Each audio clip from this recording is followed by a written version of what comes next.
40 ವರ್ಷ ಐತೆ ಬಾಗ್ಲೆಯರು ಮಾಡಿಕೊಟ್ಟಾರೆ. ಬಾಗ್ಲೆ ಹೆಣ್ಮಕ್ಳು ಹೆಣ್ಮಕ್ಳು ಕೋರ್ಟಿಗೆ ಹಾಕಿ ಇವತ್ತು ಕೋರ್ಟಿಗೆ ಹೋಗಿ ಕೋರ್ಟು ಇನ್ನು ವಿಚಾರಣೆ ಮಾಡಿದ್ರು. ಅಪೋಸಿಟ್ ಲಾಯರು ಅಪೋಸಿಟ್ ಲಾಯರು ವಿಚಾರಣೆ ಮಾಡಿ ಆಮೇಲೆ ಇಲ್ಲಿ ಹೊಲ್ದ ಹತ್ರ ಅವರು ಬಂದವ್ರು ಹಿಂದ್ಗುಟ್ಟೆ, ಇವನು ಬಂದವನು ಹಿಂದ್ಗುಟ್ಟೆ ಬಂದವ್ರೆ. ಅವರು ಬಂದವ್ರು ಕನ್ನಡ ಅಂತ ಫೋನ್ ಮಾಡ್ದ.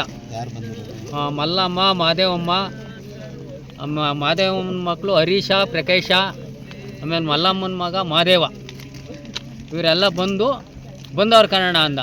ಆಮೇಲೆ ಮತ್ತೆ ಫೋನ್ ಮಾಡಿದೆ, ಇಲ್ಲೇ ಇದ್ದಾರೆ ಕನ್ನಡ ಅಂದ.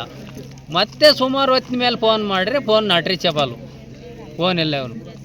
ಇವತ್ತು ಕೋರ್ಟಿಂದ ಬಂದು ಇವತ್ತು ಸುಟ್ಟಾಕಿ ಅವನ್ನ ಅವ್ರು ಹೋಗ್ಯಾರೆ ಕೊಲೆ ಮಾಡಿ. ಇವ್ರಿಗೆ ಅಂತಂದರೆ ಜಮೀನು ಕೋರ್ಟ್ಗೆ ಹಾಕಿದ್ರು ಸರ್. ಕೋರ್ಟ್ಗೆ ಹಾಕಿ ಕೋರ್ಟಿಂದ ಮುಗಿಸ್ಕೊಂಡು ಬಂದಾಗ ಈ ಕೆಲಸ ಮಾಡಿ ಅವನು ಕೊಲೆ ಮಾಡಿ ಸುಟ್ಟಾಕಿ ಹೋಗಿ. ಇದು ಇಲ್ಲೇ ಸುಮಾರು ಒಂದು 7-8-10 ವರ್ಷದಿಂದ 10 ವರ್ಷ 15 ವರ್ಷದಿಂದ ಕೋರ್ಟು ಇದಾಯ್ತಾ ಇತ್ತು. ಈಗ ನಿಮ್ಮ ತಮ್ಮನ ಪರವಾಗಿ ಆಗಿತ್ತಾ? ಇದು ನಮ್ಮ ತಮ್ಮನ ಪರವಾಗಿ ಎಲ್ಲ ಕಾಯ್ದೆ ಆಗಿದೆ. ಕಾಯ್ದೆ ಆಗಿದ್ರ ಮೇಲೆ ನೋವನ್ನು ಪಡೆದವನು.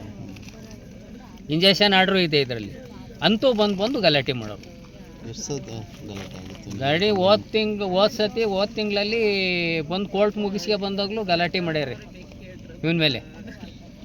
ಗಲಾಟೆ ಮಾಡಿದಾಗ ಇಲ್ಲಿ ಜಗಳ ಹೋಗಿ ಏನಾರು ಇದ್ರೆ ಕೇಸ್ ಕೊಡಿ ಅಂದವನಿ. ಅವತ್ತು ಗಲಾಟೆ ಮಾಡ್ಯಾರ, ಇವತ್ತು ಬಂದು ಈ ಥರ ಇವತ್ತು ಮುಗಿಸೇ ಹೋಗಿ ಏನು ಮಾಡ್ಯಾರ, ಇದು ಸುಟ್ಟು ಪೆಟ್ರೋಲ್ನ ಏನು ಹಾಕ್ಯವ್ರೆ, ಊದಾರೆ, ಸುಟ್ಟು ಬೆಂಕಿ ಇಟ್ಟು ಹೋಗ್ಯಾರ. ಜೀವನ ಹೋಯ್ತು ನನ್ನ ಹುಲಿ ಹೋಯ್ತು. ಜಮೀನು ವಿಚಾರಕ್ಕೆ ಹುಲಿನೇ ಹೋಯ್ತು. ತೆಗೆದಾಕ್ಬಿಟ್ರು.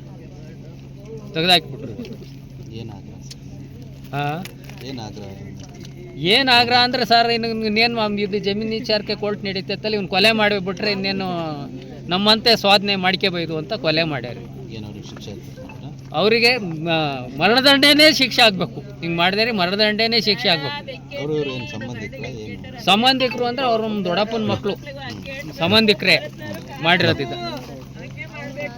ಅವ್ರನ್ನ ಹಿಂಗೆ ಬೆಂಕಿ ಇಟ್ಟಾರೆ, ಹಂಗೆ ಮರಣದಂಡನೆ ಶಿಕ್ಷೆ ಆಗ್ಬೇಕು ಅವ್ರಿಗೆ. ನನ್ನ ತಮ್ಮಗೆ ಹೆಂಗೆ ಇಟ್ಟು ಸುಟ್ಟವ್ರೆ ಹಂಗೆ ಸುಡ್ಬೇಕು ಅವ್ರನ್ನು. ನಮ್ಮ ಹೆಸರು ನಂಜಯ್ಯ ಅಂತ. ಏನು ಹೇಳೋದು ಸರ್, ನಾನು ಸಂತೆಗೆ ಹೋಗಿದ್ದೆ, ತರಕಾರಿ ಮಾರ್ತಿದ್ದೆ. ಅವಾಗ 6 ಗಂಟೆ ಆಯ್ತು, ತರಕಾರಿ ತಗೋಕ್ ಬರ್ಲಿಲ್ವಲ್ಲ ಅಣ್ಣ. ಫೋನ್ ಮಾಡಪ್ಪ ಚೇತು ಮಾಮಗೆ ಅಂದೆ.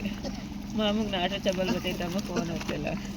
ಆಮೇಲೆ ನಮ್ಮ ಐದನ್ನ ಫೋನ್ ಮಾಡಿದೆ, ರಾಜನಳ್ಳಿಗೆ ಹೋಗೋರಂಗೆ ಬನ್ನಿ ಅಂತ. ಯಾಕಪ್ಪ ಅಂದೆ, ಏನು ಹೇಳೋಕ್ಕಾಗಲ್ಲ, ಬನ್ನಿ ಇಲ್ಲಿ ಅರ್ಜೆಂಟ್ ಹೋಗೋರಂಗೆ.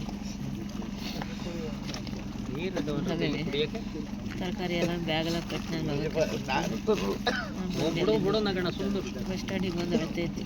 ಏನಾಯ್ತು ನಮ್ಮ ಅಣ್ಣಗೆ ಆಮೇಲೆ ಎಲ್ಲ ಏನು ಎಲ್ಲ ಸುದ್ದಿರು ಅಂತೇಳಿ ಆಟೋಕ್ಕೆ ಬರುತ್ತೆ ಕರ್ಕೊಂಡ್ಬಂದು ಬಂದು ನೋಡ್ರಿ ಹಿಂಗೆ ದಡಪ್ಪನ ಕೋರ್ಟು ಅವರಂತೆ ಆಗಲಿಲ್ಲ. ಇವತ್ತು ಫೋನ್ ಮಾಡಿ ಕಳಿಸಿ ನಮ್ಮ ದಡ್ಡನಿಗೆ ಹೇಳ್ತಾನೆ, ಕೋರ್ಟ್ ನಮ್ಮ ಕಡೆ ಕಾಯ್ತು ಅಂತ. ಅವ್ರಿಗೆ ಬಾಲಿಕೆ ಬಂದು ಮಾಡಿ ನಮ್ಮ ಅಣ್ಣ ಬೆಂಕಿ ಒಳಗೆ ಕೈ ಅಣ್ಣ ಇಟ್ಕೊಂಡು ಬೆಂಕಿ ಇಟ್ಟೆ. ಅವರಿಗೆ ನಮ್ಮ ಅಣ್ಣಗೆ ಯಾವ ಶಿಕ್ಷೆ ಆಯ್ತು ಅವ್ರಿಗೂ ಅದೇ ಶಿಕ್ಷೆ ಕೊಟ್ಟರೆ ಕಾನೂನು ಅಂತ ಒಪ್ಕೋತೀನಿ, ಇಲ್ಲಾರ ನಾನು ಒಪ್ಕೊಳ್ಳಲ್ಲ ಅಷ್ಟೇ. ಜಮೀನು ಸುಮಾರು ವರ್ಷದಿಂದ ಐತೆ ಸರ್. ಅವಾಗೆಲ್ಲ ಬಂದಿರಲಿಲ್ಲ. ನಮ್ಮ ದಡಮ್ಮನ ನೋಡಿರೋ ಅವರು ಸ್ಥಿತಿಗತಿ ಮಾಡಿದವರು ಅವರು.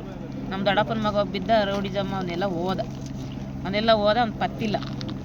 ಇವರೆಲ್ಲನೂ ಮಾಡಿರಲ್ಲ ಅಂದ್ಬಿಟ್ಟು ಇವ್ರಿಗೆ ಆಸ್ತಿ ಬರ್ಕೊಟ್ಟಾಗ ಇವ್ರ ಹೆಸರಲ್ಲೇ ಮಾಡ್ಕೊಂಡಿದ್ರು. ಹಂಚು ಅಂತೇಳಿ ನಮ್ಮ ಅಣ್ಣ ತಮ್ಮರೆಲ್ಲ ಕೋರ್ಟಿಗೆ ಹಾಕಿದ್ರು. ಹಂಚಿರ್ನಿಲ್ಲ ಇನ್ನು ಈ ಸಲ ಹಂಚ್ಕೊಡೋಣ ಬೇಡ ಯಾವುದೋ ಹೇಳಿದ್ರು. ಆಯಿತು ಬಿಡವ ಮಾಡಿ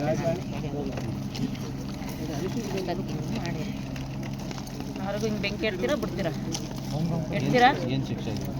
ಹಾಂ, ಬೆಂಕಿ ಇಟ್ಬೇಕು. ಈಗ ಹೆಂಗೆ ಬೆಂದಿರೆ ಹಂಗೆ ಬೇಯ್ಬೇಕು. ಅವರು ಹೆಂಗೆ ಬೇಯಿಸ್ಯಾರ ಹಂಗೆ ಬೇಯಿಸ್ಬೇಕು. ಅದು ಕಾನೂನು ಅಂತ ಒಪ್ಕೋತೀನಿ ನಾನು. ಧನಲಕ್ಷ್ಮಿ ಅಂತ.